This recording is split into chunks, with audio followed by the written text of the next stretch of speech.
जो 31 अक्टूबर, 1, 2 और 3 नवंबर को इस संदकारी आध्यात्मिक स्थल जो बिल्कुल NH पर नेशनल हाईवे पर है, इसमें संपन्न होने जा रहा है, उसके विषय में अनेकों बातें अभी हमारे पूजनीय संतों से, महात्माओं से आपने सुनी। चाहे इस समागम की थीम का विषय हो आत्ममंथन, चाहे इस विषय को अपने जीवन में अपनाने की बात हो कि कैसे इसको अपनाया जा सकता है और किस प्रकार इस आत्ममंथन को करते हुए लाखों लाखों के श्रद्धालु भगत जो विश्व के कोने कोने में अपना जीवन जी रहे हैं, उनकी बातें अभी हमने सुनी। और दास बैठा बैठा महसूस कर रहा था कि आपका और हमारा काम तो सेम ही है। हम भी जगाने का प्रयास कर रहे हैं और आप भी जगाने का प्रयास कर रहे हैं। तो जब दोनों लाइक माइंडेड लोग मिल जाएं तो एक ऐसा कॉम्बिनेशन बनता है जिससे बहुत सुंदरता लाई जा सकती है। तो इस जगाने के प्रयास में इस समागम का आयोजन हो रहा है। आप सभी जानते हैं, बरसों बरस से आप आ रहे हैं, सभी चेहरे जाने पहचाने हैं कि ये जो आध्यात्मिक स्थल है, ये 650 एकड़ के क्षेत्रफल में फैला हुआ, जहाँ पर ये मेन कार्यक्रम होगा, संत महात्मा आकर रहेंगे। इसके अलावा आसपास के हमारे जो 4 पार्किंग्स हैं, वहाँ पर पार्किंग की व्यवस्था, पांची गुजरान में 42 एकड़, पीछे रेलवे स्टेशन के पास 22 एकड़, मन्नत के सामने 28 एकड़ और बिल्कुल हमारे सामने जो है लगभग 10 एकड़ का प्लॉट। ये व्यवस्थाएं इसलिए बनाई जा रही हैं कि जो आने जाने वाले भगत हैं उनकी सुविधा भी रहे और जो हमारे भाई बहन जो इस नेशनल हाईवे का प्रयोग करते हैं उनको कहीं किसी रुकावट का सामना ना करना पड़े। और इसमें दास को बड़ी खुशी हो रही है ये कहते हुए कि हरियाणा प्रशासन, पुलिस प्रशासन और रेलवे प्रशासन, इन तीनों का भरपूर सहयोग हमारे को मिल रहा है। अनेकों स्पेशल ट्रेन्स जो अलग अलग क्षेत्रों से, कोई महाराष्ट्र से, कोई राजस्थान से, कोई पंजाब से चलकर आएंगी और घोड़वाल माजरी स्टेशन पर संतों को उतारते हुए पानीपत तक जाएंगी। इसके अलावा जो 32 ट्रेन नॉर्मली मेल एक्सप्रेस गाड़ियां जो यहाँ से घोड़वाल माजरी ट्रैक से होकर गुजरती हैं, इन दिनों के में लगभग 1 महीने के लिए 2 मिनट का स्टॉपेज रेलवे प्रशासन ने दिया। इसके अलावा शटल ट्रेन जो हजरत निजामुद्दीन से और दिल्ली मेन स्टेशन से पानीपत तक चलेंगी, वो भी यहाँ रुकेंगी। और ऐसी भी व्यवस्था की गई है कि अगर समागम की जब आखिरी दिन के समापन के बाद अगर जाने वाले महात्माओं की संख्या अधिक होगी तो और भी ट्रेनें इसमें ऐड की जाएंगी। दास को ये सारी व्यवस्था बताने के पीछे भाव यही है कि जब ये समागम की प्लानिंग की जा रही है तो ये भी साथ सोचा जा रहा है कि जो हमारे भाई बहन हैं उनकी सुविधा में कहीं कोई कमी ना रह जाए। जो व्यक्ति रेलवे ट्रेन को यूज करते हैं या रोड को यूज करते हैं, उनको कहीं किसी क्षण भी कोई असुविधा ना हो।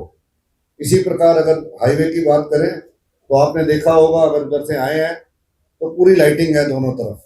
अगर आप कभी रात को निकलेंगे तो आप देखेंगे कि सड़क के उस तरफ भी, सड़क के इस तरफ भी भरपूर बिजली की व्यवस्था की गई है। फुट ओवर ब्रिज में, क्योंकि लाखों लाखों भाई बहन उसका भी इस्तेमाल करेंगे, उस पर भी लाइट की व्यवस्था की गई है कि कोई अंधेरा ऐसा ना हो, किसी को कहीं चोट लगे। इसी प्रकार नेशनल हाईवे पर जहाँ जहाँ कहीं कोई सड़क पर गड्ढा था या कोई और ऐसी व्यवस्था की जरूरत थी, वो सभी अब हो चुकी हैं। और ये 650 एकड़ का जहाँ क्षेत्रफल में ये कैंपस फैला है, वहाँ पर क्योंकि जब इतनी बड़ी संख्या में आएंगे तो जरूरी मेडिकल सुविधाओं का आयोजन भी किया गया है, जिसमें एक तो हमारा 120 बेडेड हॉस्पिटल, हम शेड के इस तरफ बैठे हैं, शेड के दूसरी तरफ, जिसमें ICU, वेंटिलेटर और सभी अति आधुनिक सुविधाएं उपलब्ध हैं। चाहे वो आई हो, चाहे डेंटल हो या कोई कार्डियोलॉजी हो, सभी सुविधाएं उपलब्ध हैं। और साथ ही साथ सोनीपत और पानीपत के जितने भी सरकारी हॉस्पिटल्स हैं और गैर सरकारी हॉस्पिटल्स, सभी के साथ हमारा इस प्रकार का आपसी परस्पर संबंध है कि उन्होंने भी हमारे लिए व्यवस्थाएं रखी हुई हैं कि अगर कोई ऐसी आवश्यकता पड़ेगी तो वो भी बेड हमें उपलब्ध रहेंगे।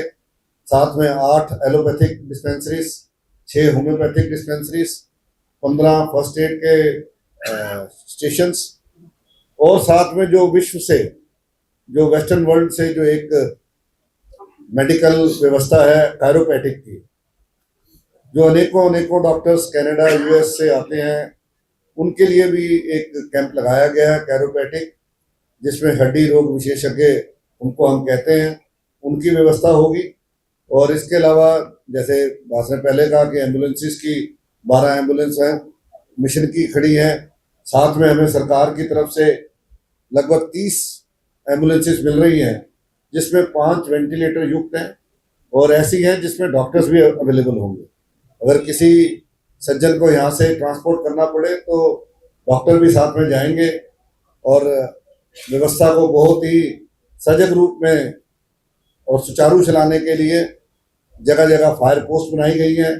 और जहाँ पर फायर ब्रिगेड के, हरियाणा सरकार के जो एम्प्लॉइज हैं, उनके साथ साथ हमारे संदनकारी मिशन के सेवादार, जो फायर में पूरी तरीके से स्किल जिनके पास है, जो अपने अपने क्षेत्रों में किसी न किसी फायर डिपार्टमेंट में ही जॉब करते हैं, उनके साथ मिलकर ये बड़ी एक खूबसूरत रूपरेखा बनाई गई है।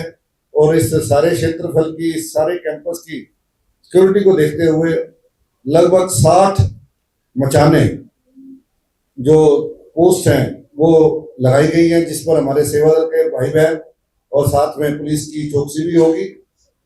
और जब इतनी बड़ी व्यवस्था है इसमें, क्योंकि जैसे पहले का लगभग 10 लाख से अधिक महात्माओं की हमें अपेक्षा है, जिसमें से 5,000 के आसपास जो हैं दूर देशों से भी महात्मा आएंगे, तो उनके रहने की व्यवस्था तो आप देख ही रहे हैं।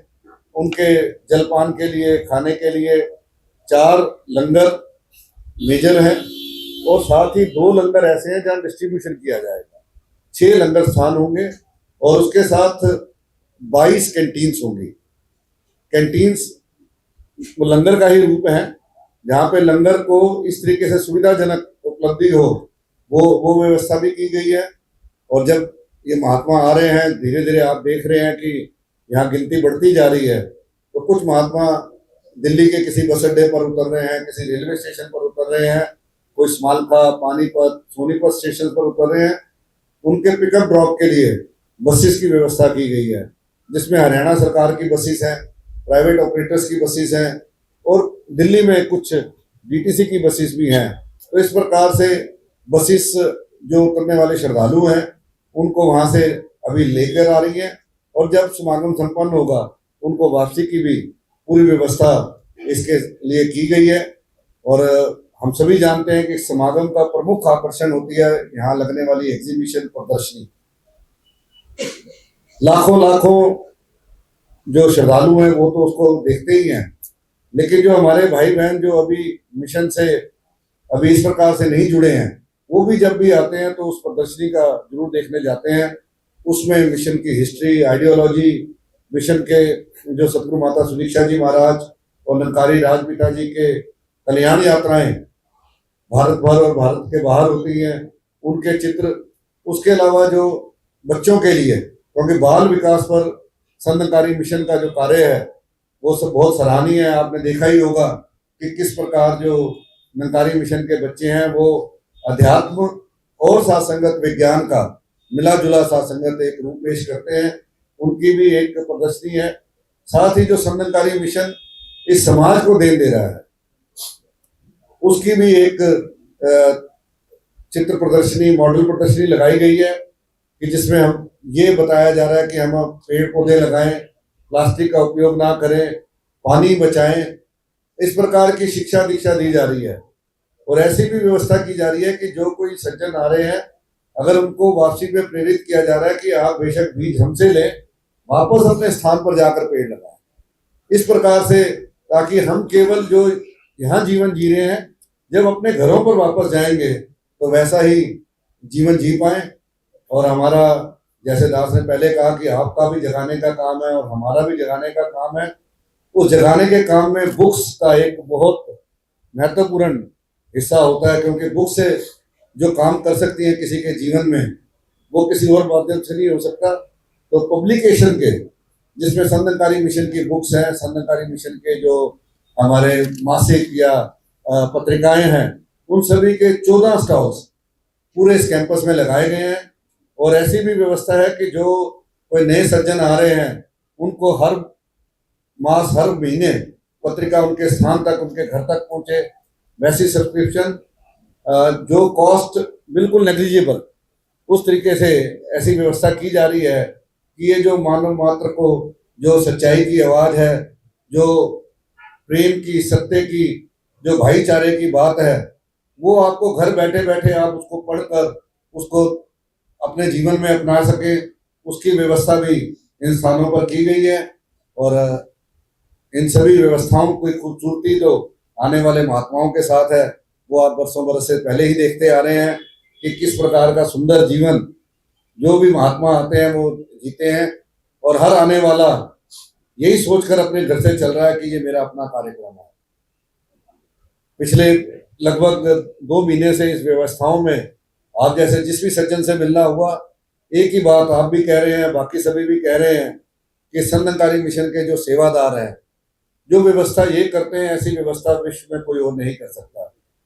और अगर आपकी टेस्टिमनी लेंगे, आप भी यही कहेंगे। तो ऐसे लगभग 1 लाख सेवा दल के महात्मा, जो ना केवल हमारे इस परिसर के अंदर, परिसर के आसपास उसकी रख रखाव, उसकी सफाई, ट्रैफिक मूवमेंट, हर बात का ध्यान रखते हुए वो सेवाओं में लगे हुए हैं। हजारों की संख्या में अभी से महात्मा आ चुके हैं और धीरे धीरे आ रहे हैं। तो उन सेवादारों की सेवाओं की जो बुरी बुरी प्रशंसा ना केवल प्रशासन बल्कि हमारे सिटीजन्स भी लगातार करते आ रहे हैं। तो इन व्यवस्थाओं को, सुंदरता का आप आने वाले दिनों में खुद अपने आंखों से देखेंगे, जब सतगुरु माता सुदीक्षा जी महाराज का आगमन 31 अक्टूबर को इस परिसर में होगा। उनका स्वागत यहाँ लाखों का निरंकारी परिवार और हमारे बाकी सभी भाई बहन मिलकर करेंगे। उस मौके पर भी आप आएंगे, आपका स्वागत है।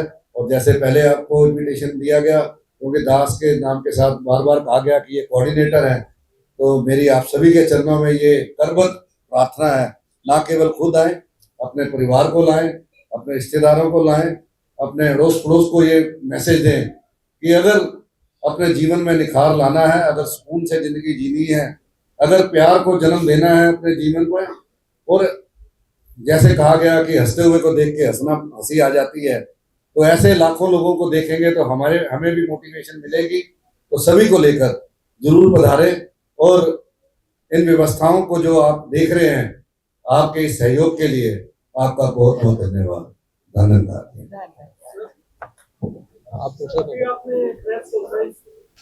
सभी शुरू हो रहा है प्रश्नों का सिलसिला।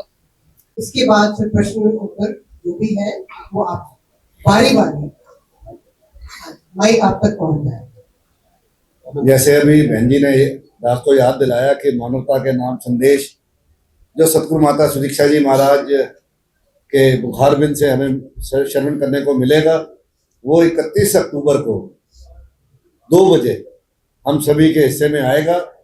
लेकिन दास साहब सभी के चरणों में निवेदन कर रहा है कि हम सभी 12:45 तक जरूर आ जाएं, 1 बजे तक जरूर आ जाएं, क्योंकि 1 बजे सतगुरु माता जी का आगमन होगा, उनका स्वागत का कार्यक्रम होगा। वो उसी रास्ते से जाएंगे जहां पर आप सभी को खड़े होने की भी व्यवस्था की जा रही है, ताकि आप उनकी उस जो स्वागती कार्यक्रम को भी देख सके, और जब वो मानवता के नाम संदेश प्रसारित होगा उसको आप सुन भी सके, उसको आप रिकॉर्ड भी कर सके। तो इसलिए आप सभी 31 अक्टूबर शुक्रवार के दिन जरूर 1:15 बजे तक यहाँ आ जाएं।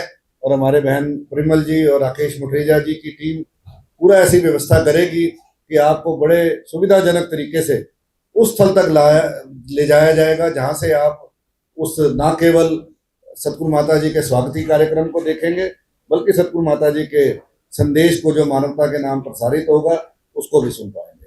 सासरी प्यार से कहिए। आप जो भी हमारे भाई बहन प्रश्न पूछना चाहें किसी प्रकार का जिसका उत्तर आपको लग रहा है, प्रयास करें कि रेपिटेटिव ना हो।